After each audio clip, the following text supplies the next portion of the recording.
doutora, eu não lembro muito bem como aconteceu. Eu tô com um pouco de dor de cabeça. Foi tão de repente, eu não entendi. Não me venha com perguntas, por favor, e nem me peça muitos detalhes. Eu tô nervosa. Por favor, deixa eu pensar. Eu acho que lembro.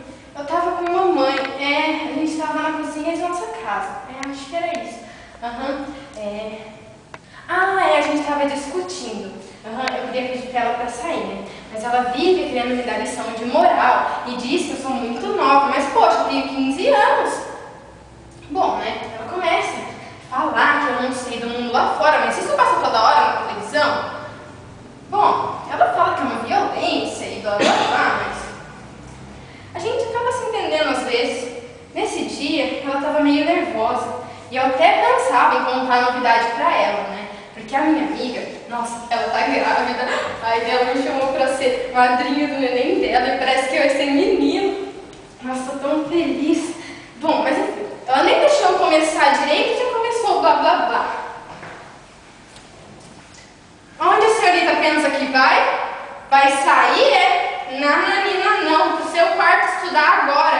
Quantos anos mesmo a senhora tem? 15 aninhos, né? Criancinha ainda, não vai sair, não. Não fala alto comigo, abaixa esse tom.